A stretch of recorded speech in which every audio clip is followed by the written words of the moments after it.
Would you look at that? Got a window down. Less than 2 hours.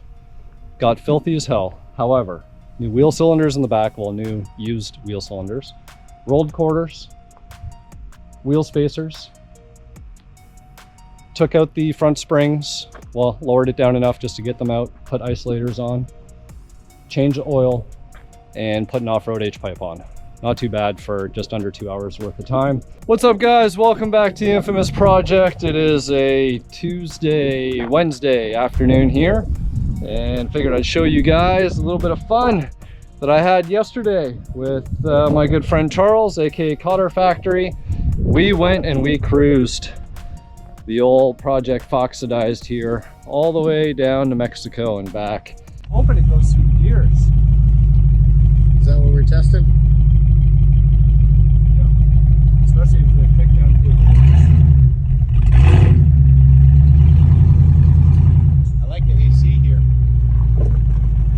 Oh no, it works.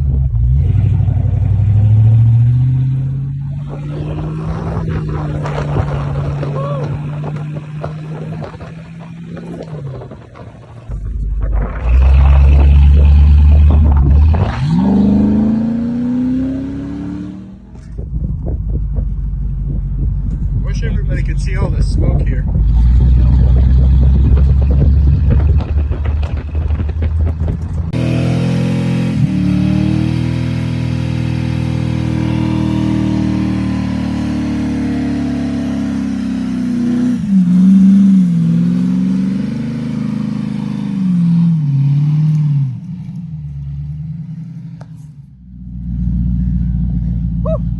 Aussie works. Ah. So hot it's on fire.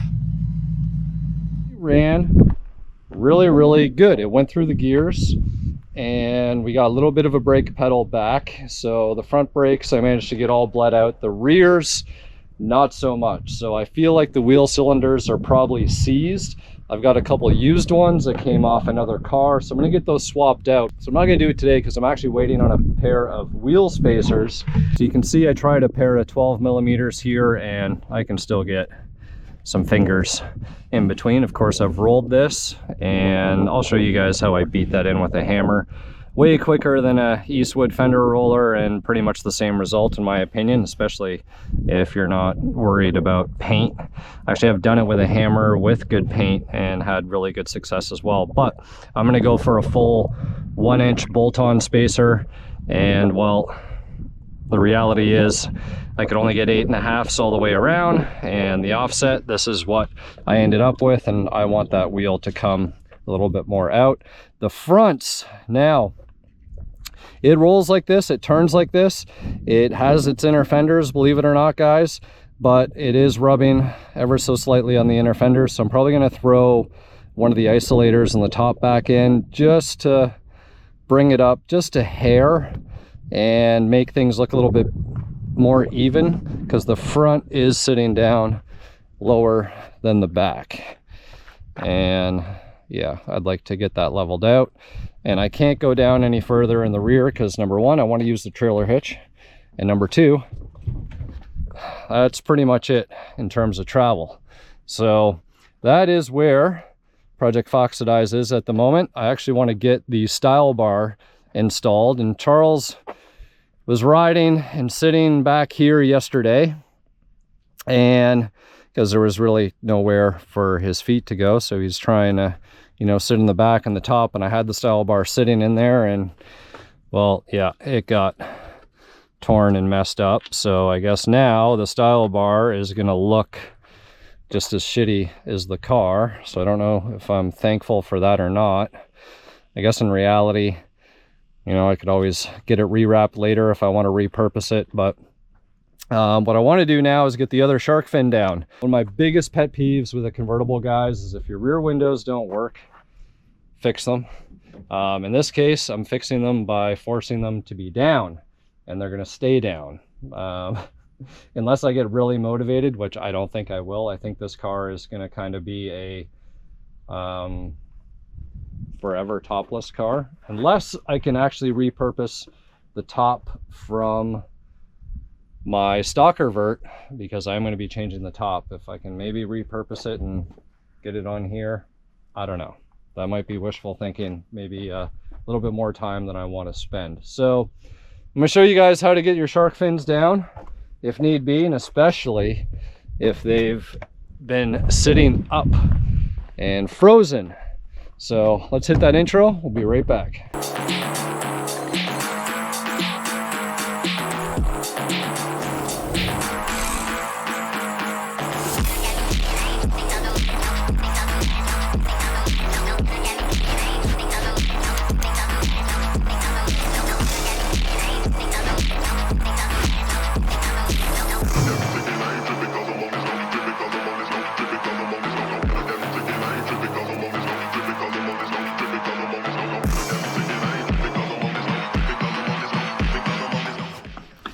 Let's get to our first task of the day. So we're going to actually pull this window motor off. I'd be actually curious if I ran 12 volts to them if they still worked or not, but I believe 7/16. All right, so we'll knock this off and then I'll show you what we need to do to get it the rest of the way.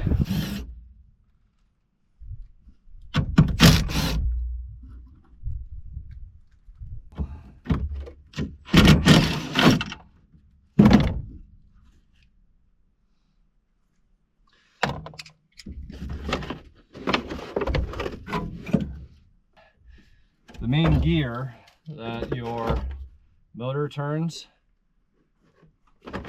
right here is probably seized. So what you're gonna have to do is motivate it.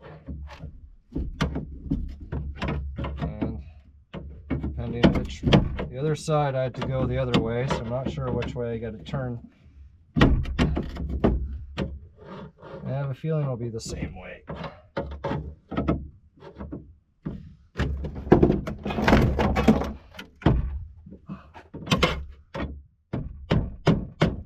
we go.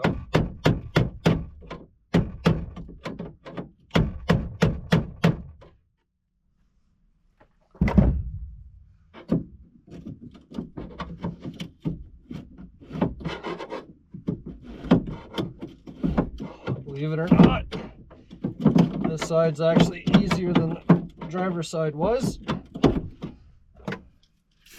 Good opportunity to just keep lubricating it all, because if you guys are actually wanting to fix them, you know, and deal with the whole mechanism and everything else down on the bottom,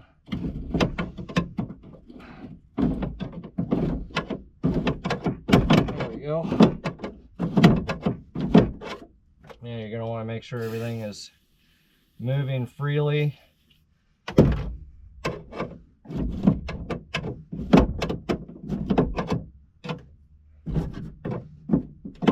think that is the end of the line.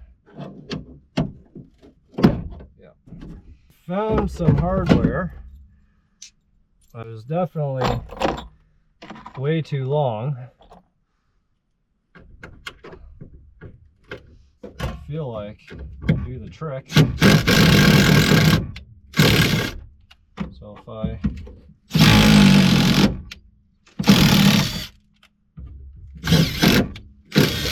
get the hole started, then I'm going to cut all these down.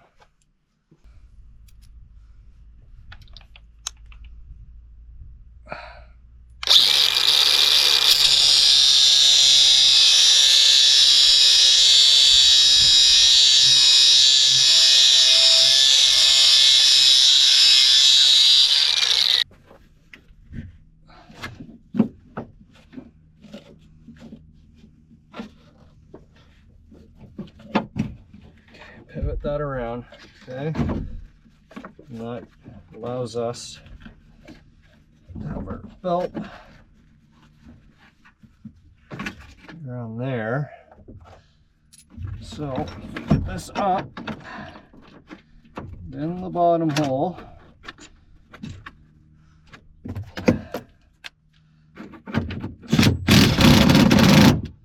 okay, there we go.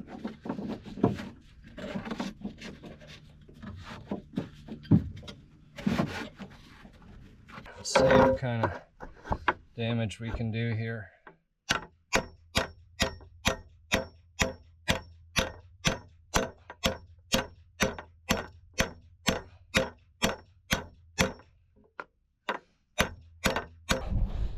What I was looking for here, you can see where we've beat this in. Now we have a pretty good angle on the belt without things being really compromised. We still have access to our hole there, so that's good.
Hole in the floor solved. Just need to do a little bit more trimming, do a little welding, and it's going to be a little tricky back here. We did lose a good amount of material, but that's fine.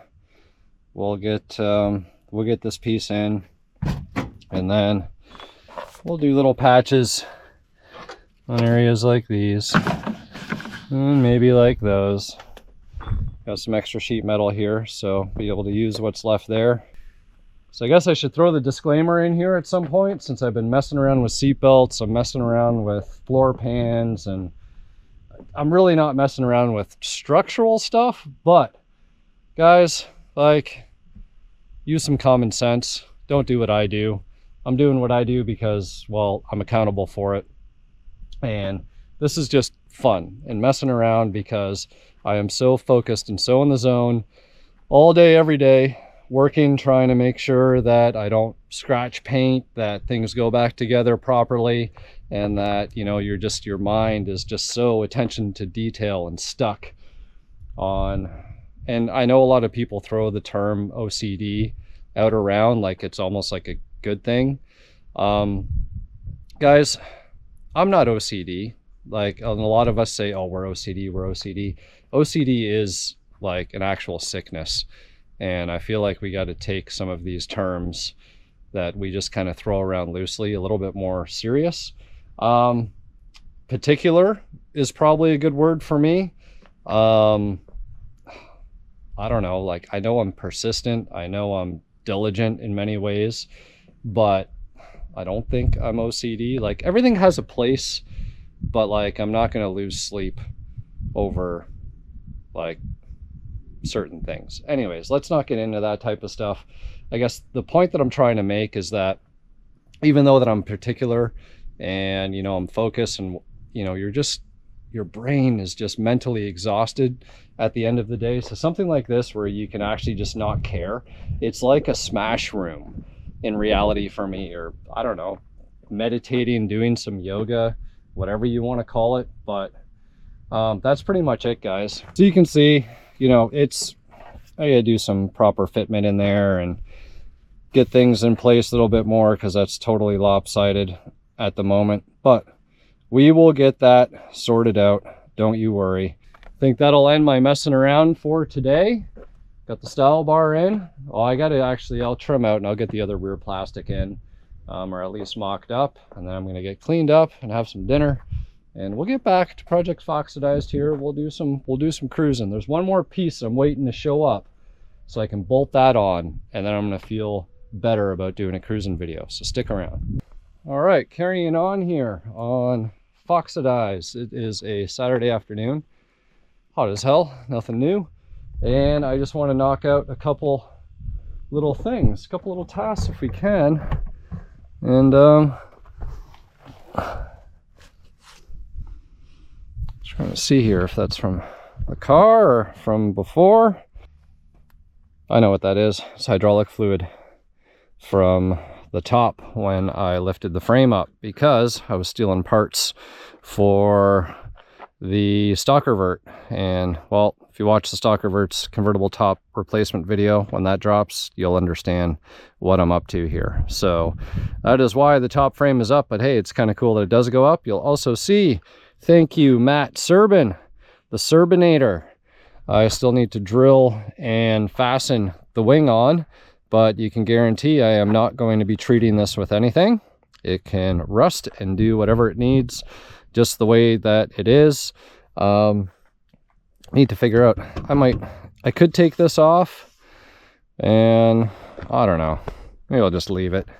Anyways, a couple projects that I want to knock out really quick. I found some old backing plates with some wheel cylinders. I'm going to push on the cylinders and see if they move at all with a screwdriver. And I also want to get a full 1-inch spacer in the back here. These guys didn't cut it. That's a 12 millimeter, about 1/2 inch, and there's still lots of room there. So of course I want to push the limits with a bolt-on style wheel spacer. I've already rolled this lip. I haven't done the other side, so we're going to do that in this video. So ultimately we've got wheel cylinders, so maybe we can actually get rear brakes, roll the one lip, wheel spacers, and then I've got this janky old H-pipe here that is kind of perfect for the car. So if I'm feeling really motivated to be working underneath the vehicle, then maybe I'll see about installing this, and then that way I can cash in on the factory H-pipe that has catalytics on it, and I'll get $400 back. So that is the name of the game. Let's jack up the car and see what we can get accomplished. The fluid squirts right out. See here.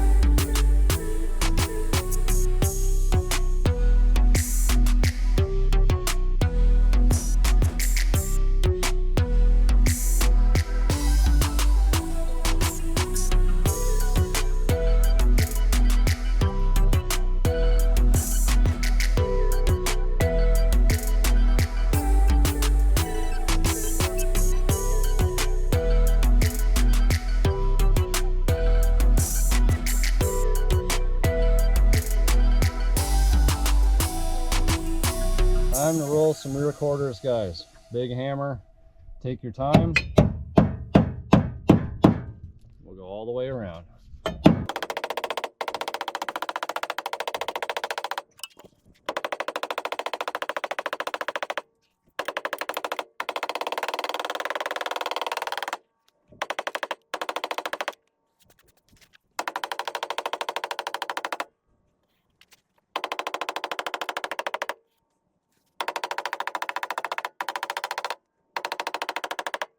All right, things are moving along pretty well here. I'm going to see if my better half is willing to pump the brake pedal for me.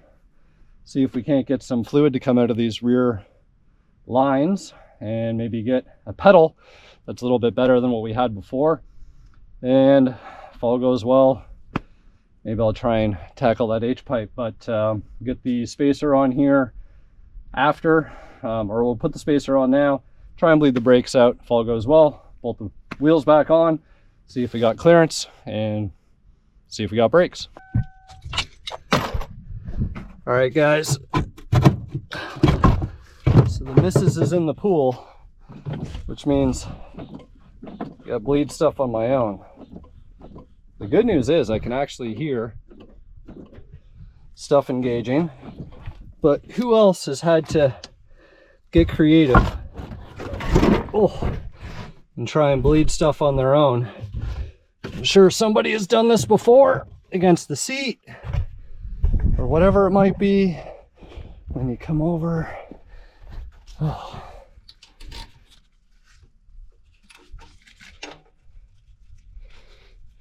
You gotta do it all on your own, guys. All on your own.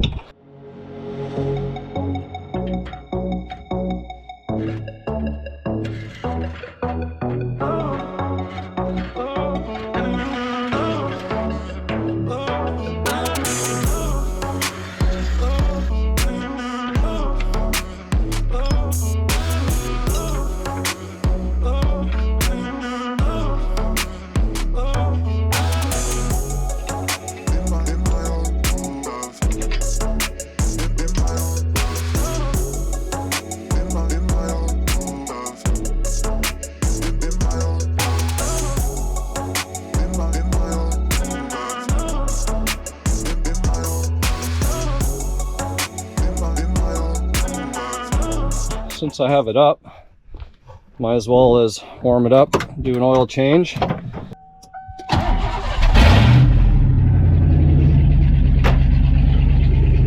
There we go.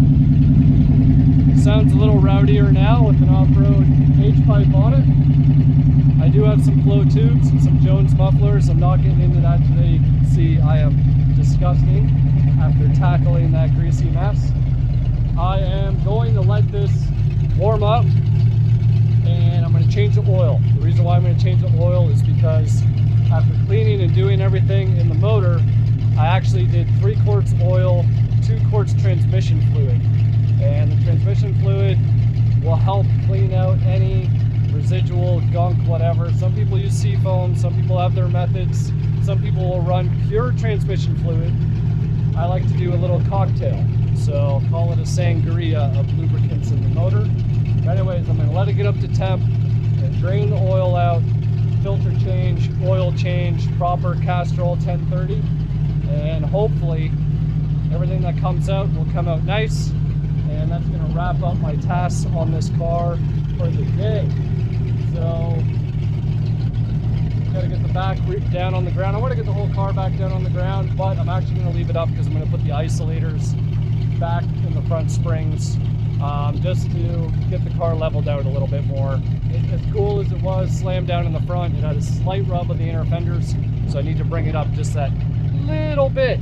Anyways, stick around, we'll get this done. Guys, let's see if we get a... Oh yeah.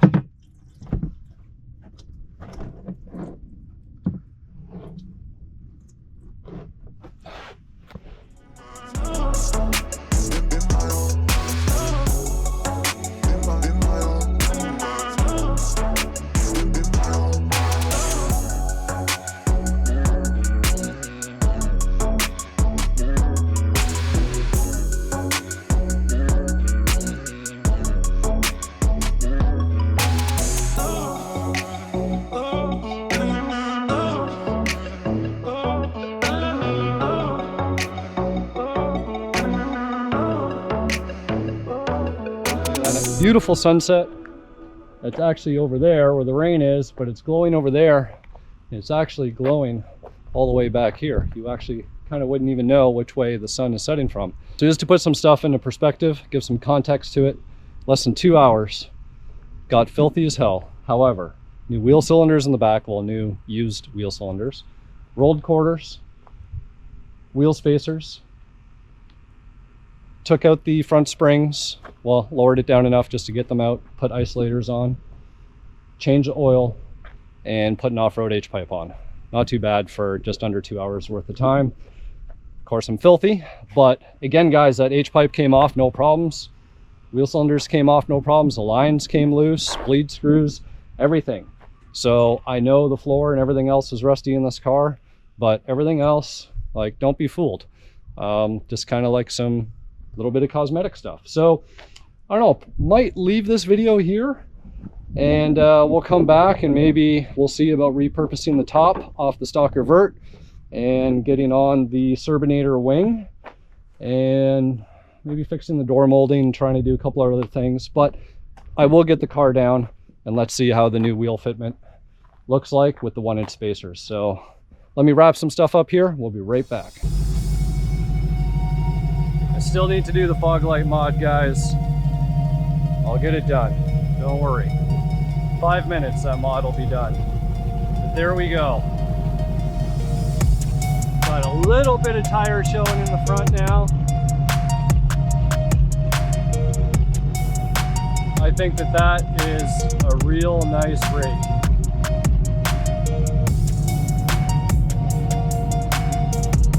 Still got clearance. Look at that. Beautiful. Really happy with the way this